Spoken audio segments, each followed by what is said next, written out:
You are listening to Be the Change, a podcast of conversations with true visionaries who are creating new paradigms for a healthier planet and society. I am your host, Christine Dimick, and my work is in finding real solutions to the biggest problems we face today: climate crisis, capitalism, social injustices, and our failing health. There are amazing humans out there that have answers, and it is my mission to have their voices heard. Together, we can raise consciousness and create a just and equal society. Together, we can be the change.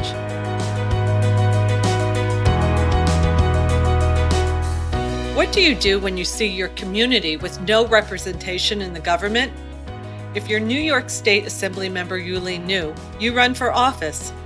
While she may say she never intended to be an elected official, Assemblymember Niou was destined for her career, starting in her teens as an advocate, and now the first elected Asian American to represent her district. She walks the walk as a public servant, which may be why you have not heard her name. She is too busy working on behalf of her constituents instead of climbing the political ladder. I am lucky to have her representing my district, and also to call her my friend. If you are wondering how you can be the change in your own community, running for office, or how to get laws passed, this episode is for you. Thank you so much for joining me today, Yuh-Line. I know how busy you are. I know your schedule is crazy, and it's just an honor to have you here today. So thank you. Thank you for having me. And, you and I have been friends for so long, so I'm really excited to do this. I am too. It's just going to be a conversation between friends, and you just happen to be the only Asian American woman in the New York legislature, and this complete boss woman. So not anymore. We did elect one more, so that's okay. Good. Were you the first? No. So I was the first here. Obviously, I'm the first Asian American here, but in the legislature, it was actually a woman named Ellen Young. She was the first Asian American woman, and she was in the seat that Ron Kim sits in. Yeah, it was Ellen Young and then Grace Meng. So I want to start in the beginning because I find it so interesting what led people down the road to get into politics and to being the change. I mean, people may have this idea of politicians and that life is so easy, but it's actually probably one of the hardest jobs that you could do.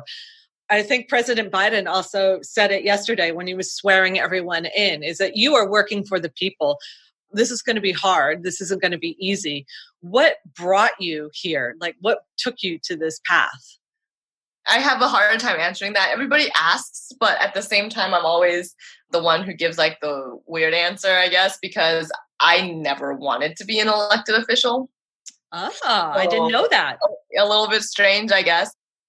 I think that my interest in government has always been on advocacy, right? And so I've always been a community organizer, somebody who's come from an advocacy background.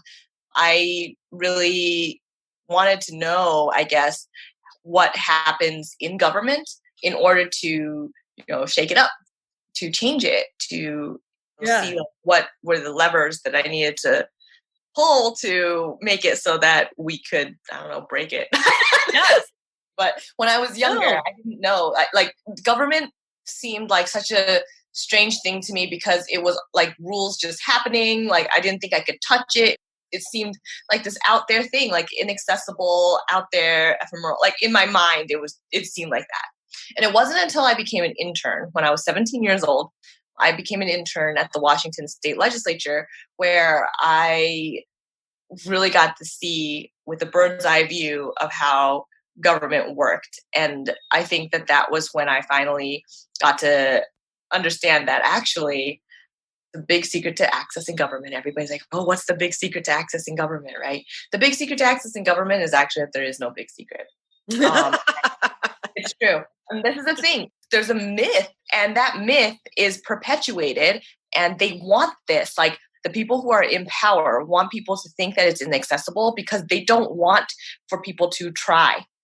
Because if everybody knew that you can just grab a petition, get some signatures, run for office, vote, if you vote, your vote is so important. Do you know how few people vote? Out of the percentage of the population that exists? If people actually knew that they could access government and that their vote mattered, then everything would be different. And I think that that's the thing that's crazy, like that people don't realize that. They think that it's untouchable. That's the myth that a lot of people who are in power want you to perpetuate. Because they don't want to be bothered? Like they just want to be sitting there and collecting a paycheck and not have to do anything? Is that it? Or I think that everybody believed the same thing I did as a kid, right? They think that like government's this thing that you can't really touch or affect or change, right? And I think that that's the power of the myth. That's the power of that big lie, right? Like that makes it so that people don't try and don't think that they can ever change anything. And that's why I feel like I got into this, because I wanted to break that myth. I wanted to make sure that people in my community and like in places where people never had access to government or never considered accessing government, were able to have a voice, because they're not represented. They're voiceless in this process. And I think that that's why it's so important that I was in advocacy. And that was why I felt like it was so important to work for the members that I did, because I wanted to make sure that people had access. And I felt like my purpose is to make sure that that big myth is broken and to try to let folks know how to access government. That's why I started a group when I was a young person as a staffer in Washington State. I started like a staff coalition. And then when I became an advocate for a group called the Statewide Poverty Action Network, I started to see like, wow, like communities of color have no access to government. Why? And I wanted to make sure that there was a pipeline for them to be able to speak up, because you know what? Community groups in communities of color don't get to hire a lobbyist. They don't have that pool of money, right? They don't have that funding. So I think that was why it was so important for us to actually get that kind of coalition together, because we actually started a group, and I was a founder of it, trying to start a group, like we called it the Lobbyists of Color Coalition, where it was like all of the lobbyists who represented different groups, because we were paid to represent like SEIU and ACLU and the Poverty Action Network and like different groups. But we were never like hired to represent like our communities in a certain way, right? Like, and so I just like started a bill tracker for the community organizations, and then it just kind of ballooned from there. And now it's an amazing group called the Racial Equity Group, and it's out in Seattle, Washington, and they still exist, and they're an award-winning advocacy organization. So just wanted to it's all possible. And every single year when the government's doing the budget, they're at the table. So that's the thing. We need to make sure like people know that they can have their voice at the table. And it's just by doing very simple things. So you're a real underachiever there. I mean, you did this like 17? Come on. That was when I was in my 20s. Yeah. Okay. So early 20s. All right. Oh, okay. Well, then that makes sense. Wow. Okay. So this is important stuff. There's so much here that I want people to understand. Like you said, that to have a seat at the table when bills are being written. So go into that. So tell me, like, why is it important?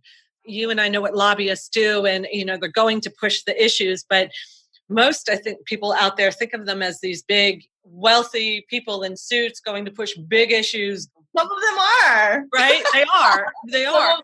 But how can someone like me, who I'm a mom in New York, right? And really important to me that my son gets educated on climate change. And I think that should be in his school curriculum, right?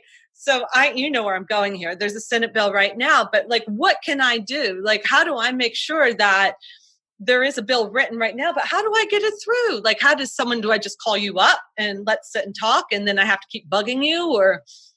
Yep. Yeah. Okay. Yeah.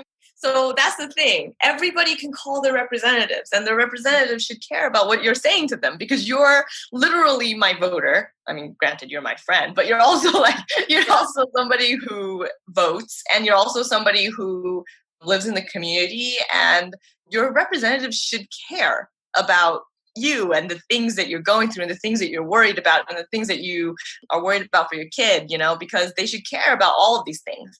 That's the reason why you choose them, right? Like the person that you choose should be the voice for your community, not like the deciderer. You know what I mean? Like it's a very interesting thing, because I think that a lot of people have different perspectives of what elected officials are, and even elected officials have different ideas of what what an elected official is and what they should be.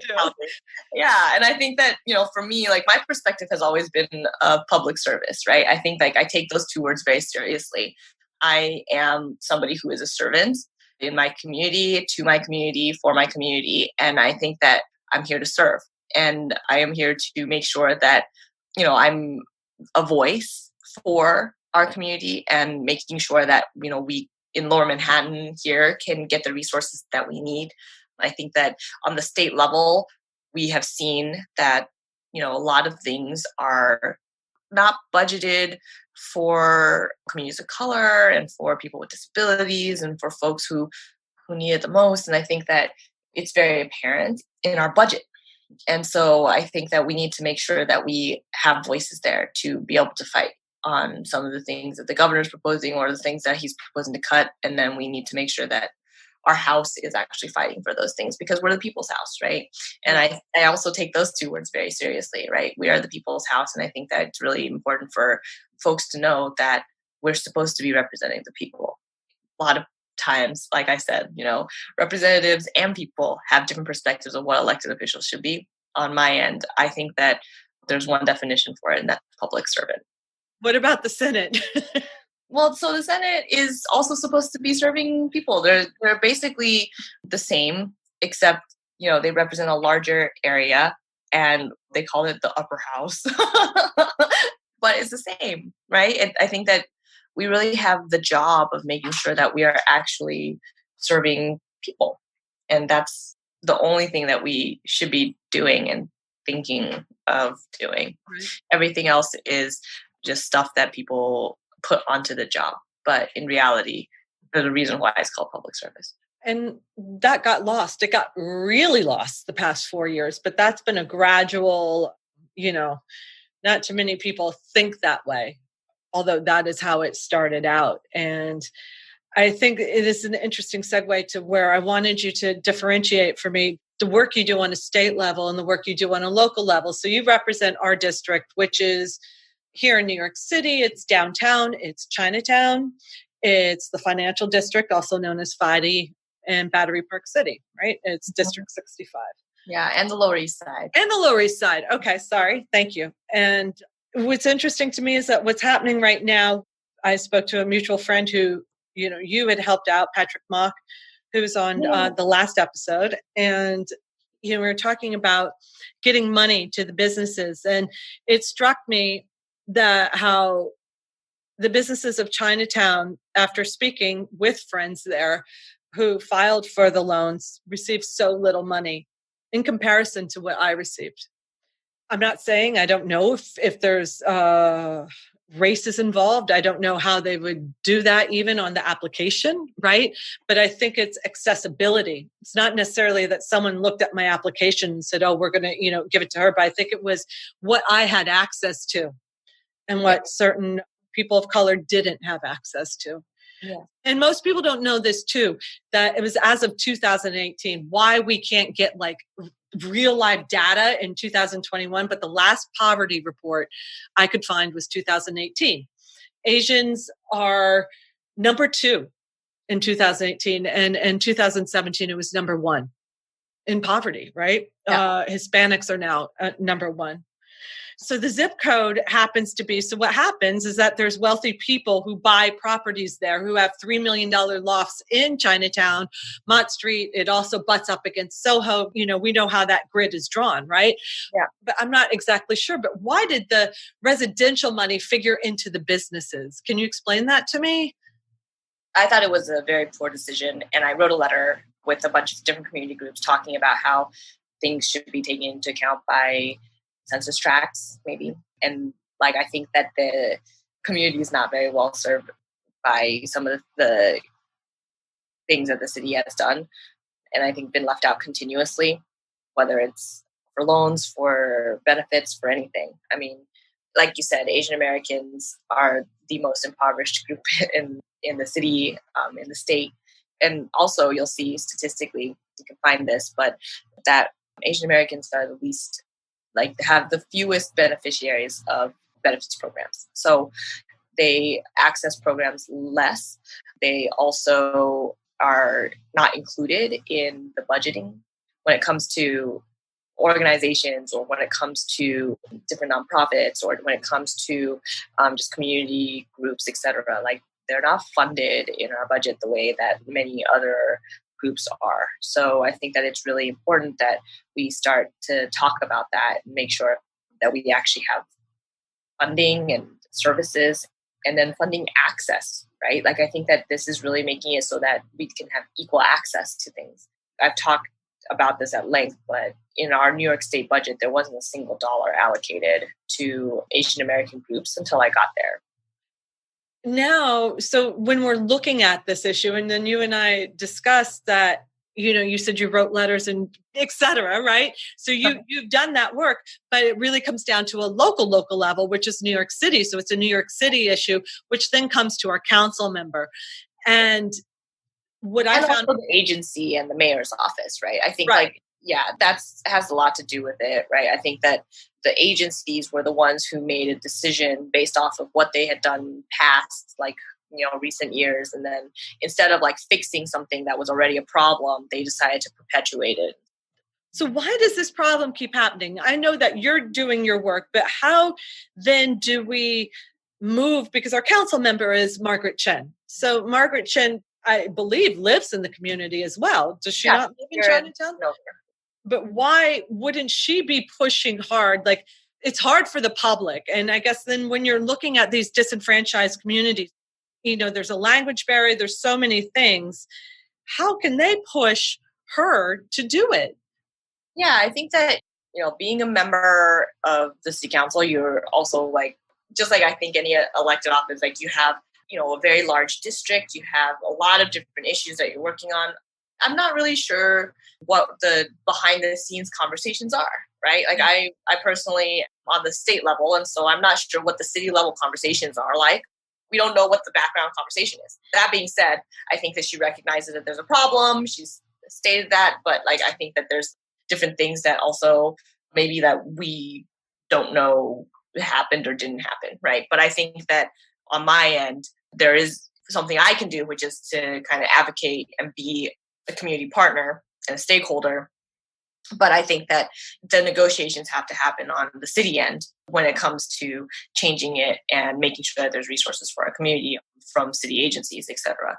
The biggest thing I think that, I've had an issue with is just the language access issue, which, by the way, we passed, there is an executive order out there. The governor was willing to say hey, these are things that need to happen for all of the agencies to comply to make sure that folks have language access. But we have not seen that, right? With the rollout of the vaccines, with the rollout of the testing, with the rollout, for all of these things, it's been really hard for folks to get access because there just has been a lack of language access. There's been a lack of consideration on getting the outreach with the right groups, et cetera. Even the program that I started with Patrick on food, we talked about it a little bit, but that was from my own friends and my donors. I was calling up my friends being hey, do you think that you could give to this so that we can get culturally appropriate food that is nutritious and hot delivered or picked up by folks in the community who need it? And, it started out with just us being let's give out 150 meals a day. And then it became 3,000. Thousands and thousands and thousands of meals. And it wasn't because it was free. It was because people needed them. And I think, he did mention that. He said that it wasn't free. It was all through donations. Yeah, he mentioned that you brought him the first donor. And I had asked him, I said, well, why wasn't Meals on Wheels there? Or there's a ton of things in the city. Why isn't that? So this is my issue. So this is why the city stuff and the state stuff and just the community stuff is so important. During this pandemic, on the federal level, we saw that there was no help. On the state level, we passed another austerity budget, no revenue raisers, 20% cuts across the board, no help. City budget, again, no help.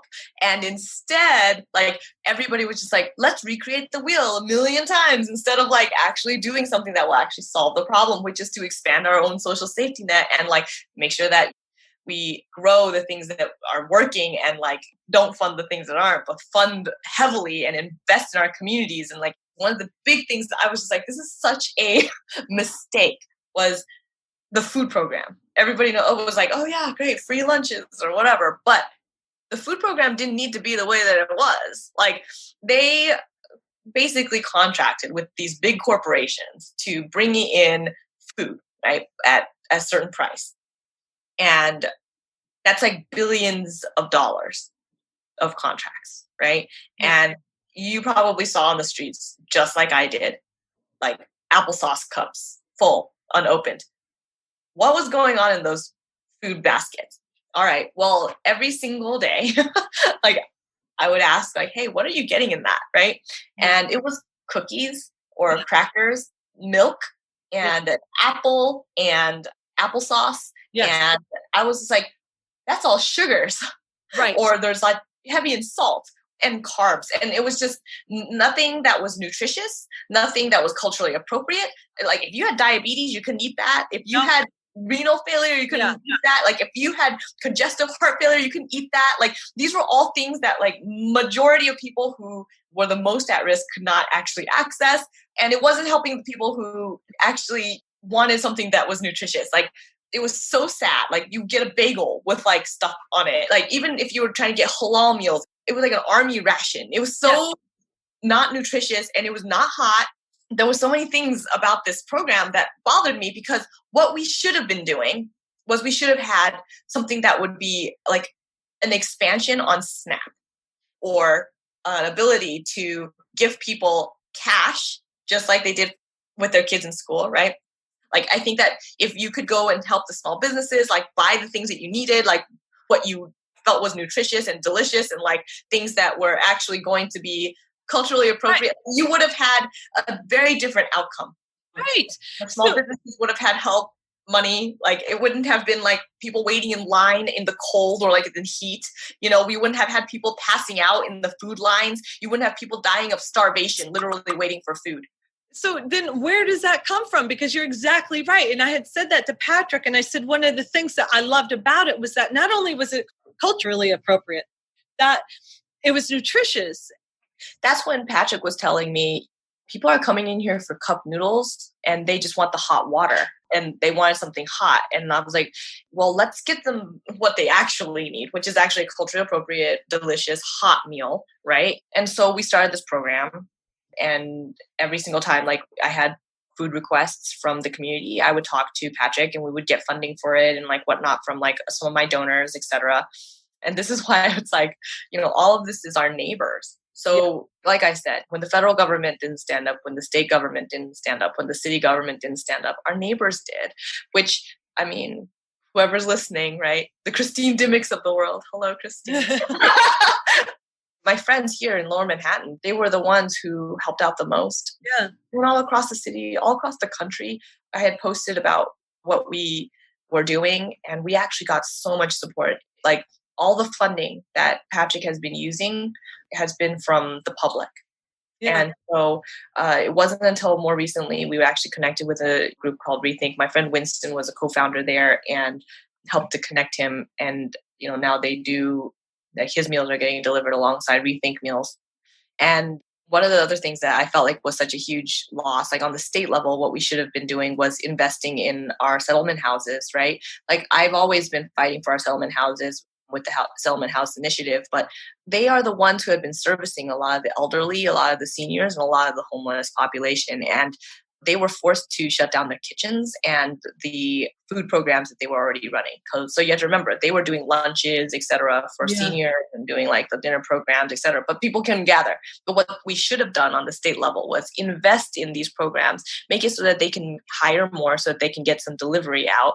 And then they could have covered all of the community that they were already serving, so that these folks were not forced to wait in line at the food line at DFTA, like for DFTA, right? And I think that that's the thing. We should have been expanding the things that we had. We should have been thoughtful about our approach. We didn't have to recreate the wheel. You know, why are we having taxi drivers from the Department of Sanitation covering to deliver food that was being paid for by corporations that, well, the city was paying for it through corporations, buying it from corporations. And I'm like, actually what we should have been doing was actually, the state should not have been cutting across the board 20% from the actual organizations that we should have been investing in to make it so that we could have more help in our communities rather than less help from the people who knew exactly what our communities wanted and needed. So you're involved. So you're saying that was at a city level or was that at a state level? Well, like if you don't know the answer, then how the heck am I going to, Well, so I do know the answer to that, but so it's part and part, right? So the contracts from DIFTA were obviously on the city level. The cuts from our 2-hour social service agencies came from both. And the regulations on the kitchens and the equipment and all that stuff came from the state. So there's all these different things that are from different places. And so we had to make sure that folks are actually doing things thoughtfully and together. The city and the state and the federal government should always be working in tandem to make sure that people could have better, thoughtful policy. And yet, I think that this time around, in the last 4 years, things have really changed a lot and broken down a lot to where the federal government wasn't helping us in the way that it needed to. We didn't get any resources. And then the state government wasn't willing to raise those resources to fill that gap. Right. But I do feel like money probably would have been saved had we done it your way. Yeah, definitely. That's also another thing. I have a bill that's been sitting there forever. And it's been about, how our social benefit systems should actually take off asset limits, right? So why have we still kept on doing these antiquated, messed up asset limit things when in actuality, I'll just put this out there for folks to think about. But asset limits on our social benefit system actually just makes it so that we have to spend so much money on admin just because somebody's somebody's going to cheat the system. It's actually very few people cheat the system. There's literally such a small percentage. And by the way, the money spent that people have stolen, quote unquote, or whatever, or fraudulently taken, quote unquote, is so little in comparison to the billions of dollars spent on administrative fees and on checking on them. Why don't we just take off asset limits for all of our social benefits so that everybody can have access to them for what they need? And then actually you'll save more money that way. You'll save billions of dollars in admin. So why is it still sitting there? How long has it been sitting there and why? For what? Your bill. Oh, I introduced it literally my first year in the legislature. And why is it sitting there? Because people will say that it's not politically movable, that people don't want to do a bill that will make it so that anybody can access anything. Who's people? I mean, you'll hear it. I mean, across the state, all the representatives, they'll say representatives, right? So you need people, in order for you to get a bill moved, you need your coworkers, basically. I need constituents to speak up to their legislators and say that this is a great idea. Because think about it. If they weren't so busy checking to see if somebody made such and such amount, and by the way, trust me, billionaires aren't going to be I want that $32 in snap dollars. Right. But will make a difference is if somebody who's making $5 over the limit, they still need $35. Okay, that's fine. You need $35 for your food. That's okay. But that will make a difference between a kid having school lunch or not, or a kid having the ability to be able to be fed and not hungry, for the parents. It's crazy. I mean, you bring that up. And when schools shut down, right, then we all got this letter from the DOE saying that we were all going to get a card for all the free meals that our kids missed, whether we're on the free lunch program or not, we're just going to get a card. And we don't need the card. And so we wanted to not keep the card, have it go back into the system, help someone else, help the reserves. That wasn't an option. It just got mailed out to everyone. And then if you did get the card, then you figured out you couldn't give it to anyone else. And so then you had to use it. And then people were using it and then taking that money and donating it to someone. It was a mess, right? And it didn't have to be that way. And so much money was lost. And it just comes down to that. But why not give it to the people who need it and applied for it, right? Right. That's the thing that I'm oh. But I've asked you several times, You don't aspire to a higher office. You don't aspire to governor. You don't aspire to mayor. You like where you're at, right? Because to me, it's well, damn, why aren't you running for mayor at least? And you said you like being where you're at. So tell me about that. Talk a little bit about that. So I just think that one of the biggest things for me is that I've worked almost 20 something years in state government.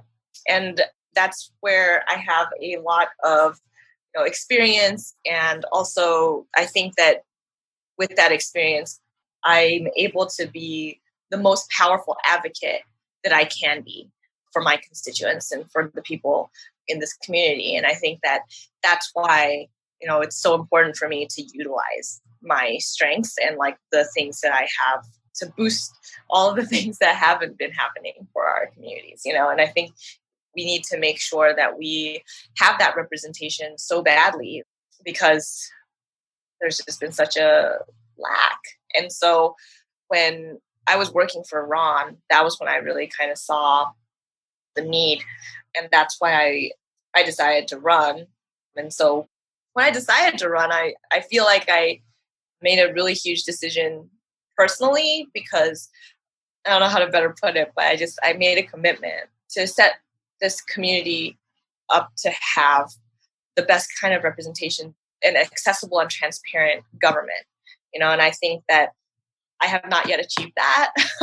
I feel like I have not yet achieved a pipeline for our young people to be able to run and win yet. And I think that we've gotten really, really far, right? This is the first time that we've gotten the Senate majority. This is the first time that we've had, well, not the first ever, but like it's been a long time since we've had a Senate supermajority. And we've had the ability to have so many more young people, so many more people of color, so many more women running for office and winning. And so that's something that I'm working on. And I feel like, I kind of helped to break a lot of those barriers, and I'm helping to make it so that folks have that access.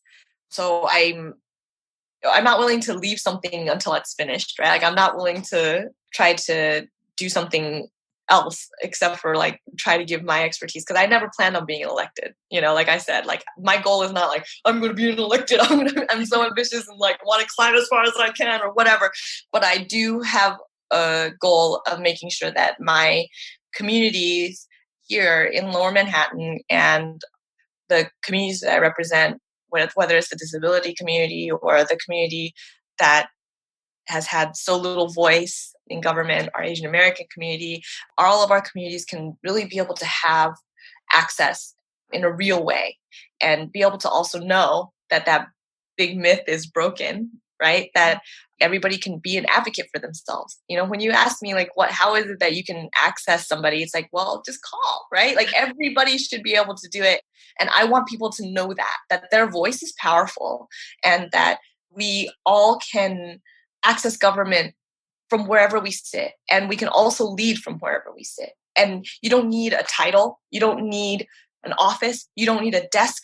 You need to be able to speak up. And that's it. Like you can lead from anywhere. And I don't even need a pencil, right? And so I think that it's so important to let that everybody know that that could be them, and that whatever issue it is that you care about, speak about it. Whatever thing that you want to have changed, you should talk about it, change it, get people to support it. You can change the world in that way because there is no big secret. And so that's it. I love that. And I've seen it firsthand with you when you came and you spoke to the children at my son's school, and they came and visited you. And I saw it not only in the Asian American children there, but in the girls, that they were able to see themselves in you. It was just such a thing to see them, their eyes, to actually think that, wow, I could have this position in politics. So I want to ask you, and I ask everyone as we close up here, what keeps you being the change? Because I know that this is not an easy job. I have stayed away from politics myself, just saying, because a lot of my friends are politicians, such as yourself, and I see what it does to you. I see what you have to deal with on an hourly basis. What keeps you getting up and being the change and keep running and keep going? And what is that? What's that drive? I think that the biggest thing is obviously the people. For me, it's always the people. It's you, it's our neighbors, it's like the people that I care about. I mean, I talk to my constituents every day, right? We're on the phone. People know my cell number. People come over. Story. Like, when the office is open, come over, have some coffee. We'll have tea. Like, that's a true story. Yeah, people. Clubhouse. Yeah, it's like a clubhouse. Like people like come to the office. People come to my house. People will be like, "Hey, I just wanted to drop by this note to your door. I'm just gonna knock on it. You don't have to answer it because, COVID, but like, just no. And like, I'm like, okay. I mean, you could have put a stamp on it, but like, it's fine.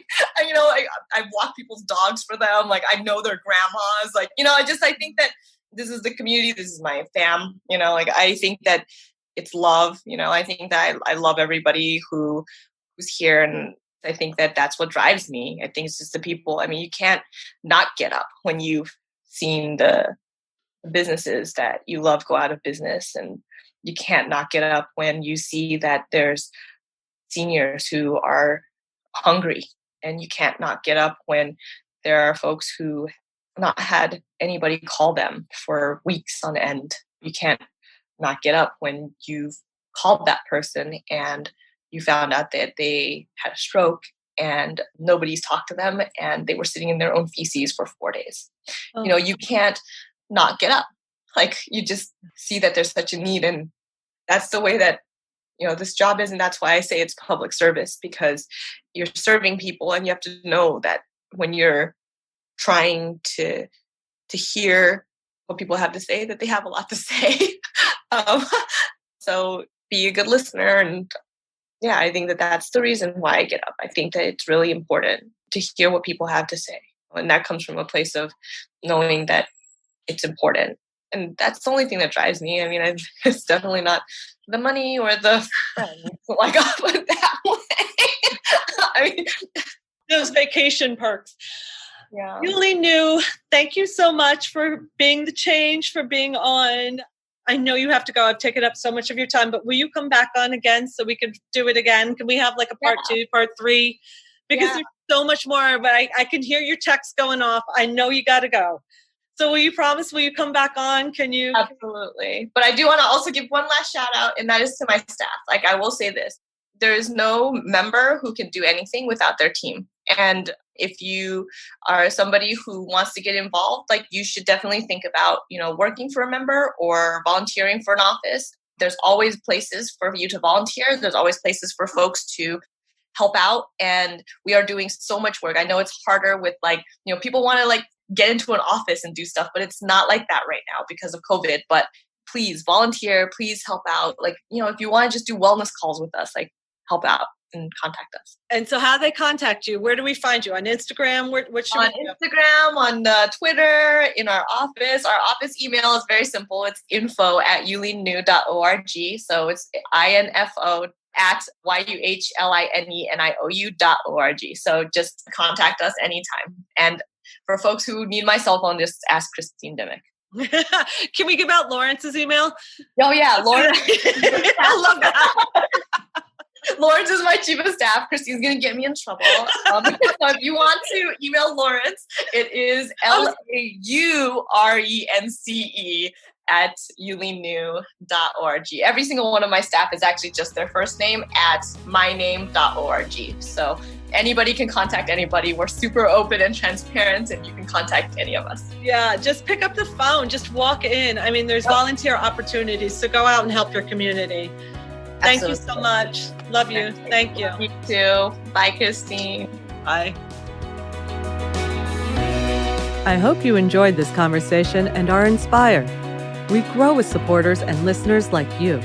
So please share this podcast with your community and follow us on Instagram at bethechange.nyc. And to learn more about our guests and what you can do to be the change, go to our website at www.bethechange.nyc. That's bethechange.nyc. Thank you and be well.